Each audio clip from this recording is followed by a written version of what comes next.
Hi guys, and welcome back to the Early Bird Photo News.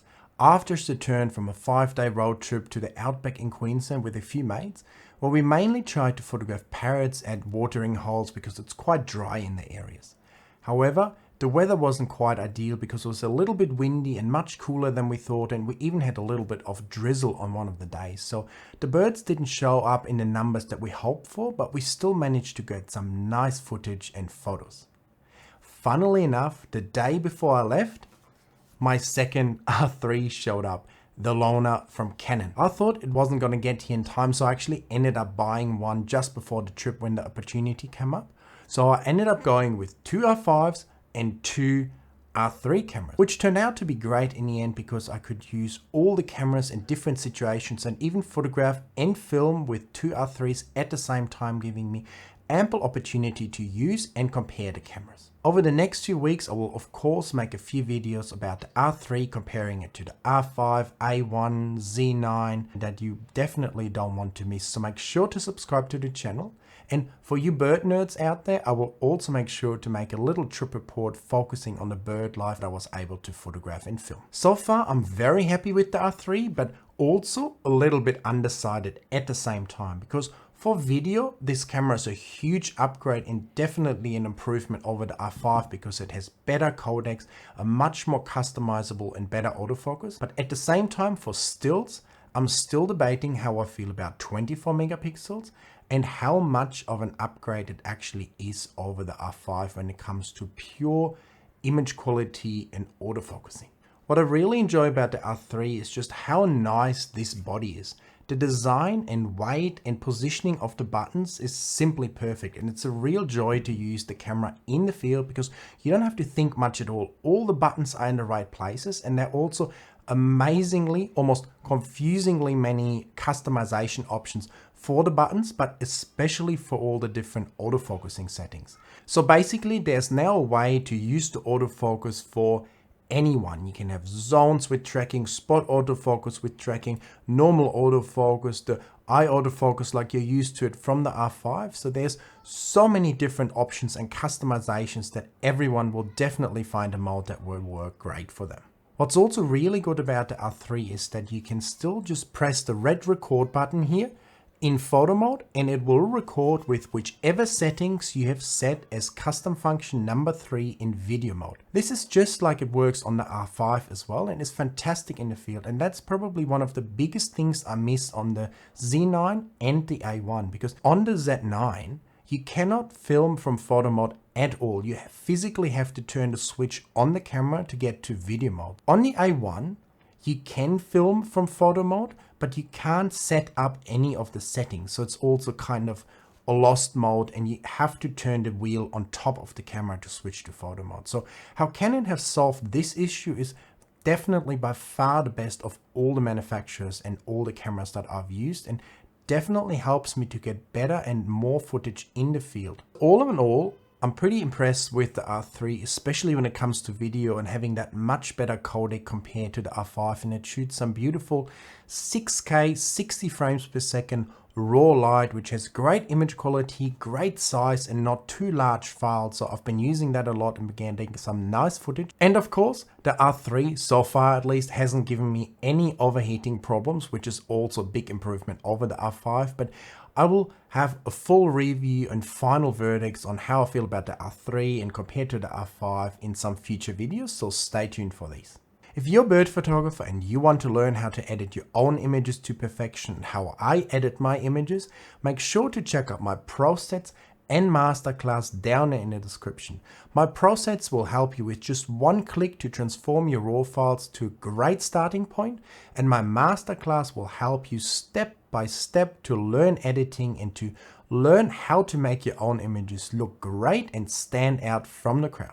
So if that's of interest to you, make sure to check them out down there in the description. I was also going to show you my new lens that I've been talking about for a few weeks now, and you've been guessing in the comments what you think it may be, but unfortunately it's still not here, and so far I can only show you the lens code. This is what I put on all my big lenses, and definitely protects them from all the scratches. I don't really think the color of the lens itself is as much of a problem for wildlife photography, but if you see how I treat my gear, having a nice protective lens coat on the lens is definitely something that I would recommend to most people, because otherwise it's very likely you will get a lot of scratches on your big wide lenses, and if you want to resell them at some point, it's probably better that you have protected them with a lens coat. So hopefully the lens that I bought will arrive in the next few days and I can finally reveal it to you in the next video next week.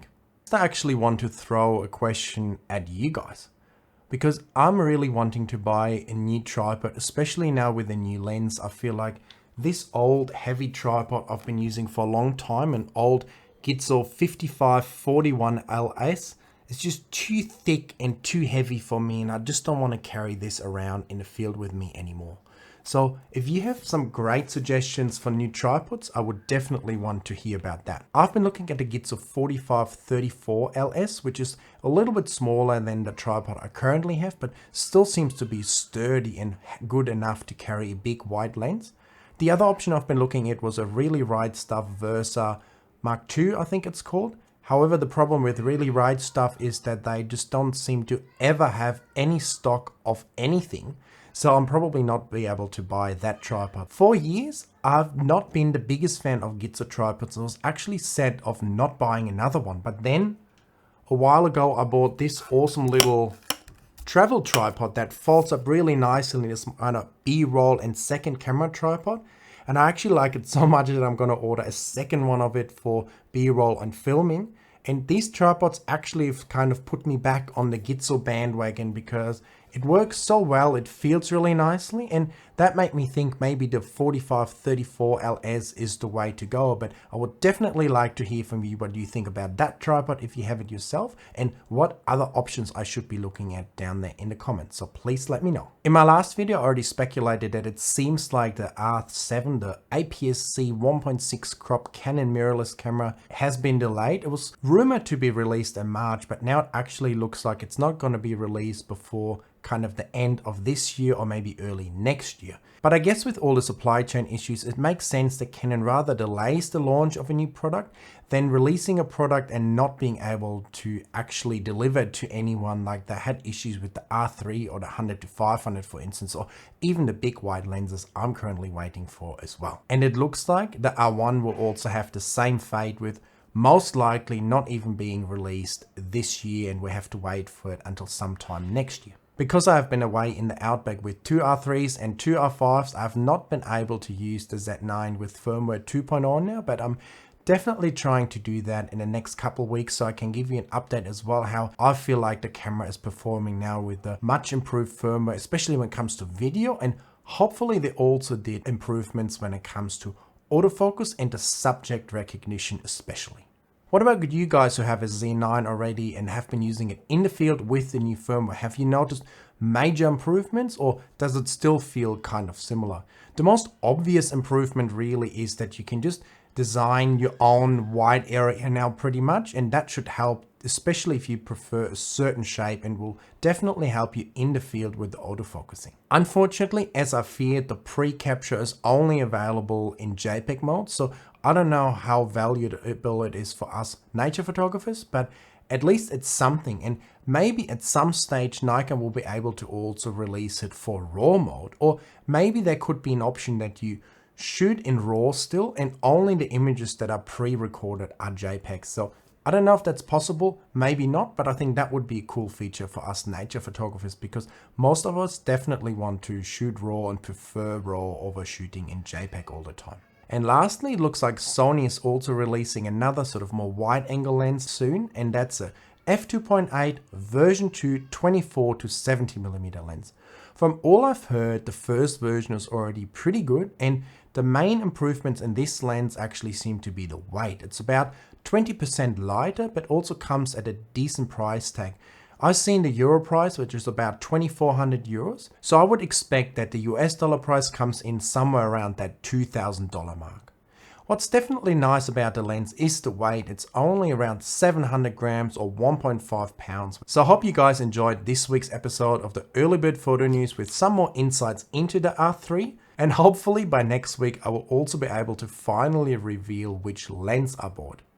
Until then, please make sure to give me a thumbs up for this video, let me know your thoughts in the comments, and subscribe to my channel. Also, make sure to check out my PROSETS and Masterclass down there in the description, and I will see you guys in my next video very soon. Bye!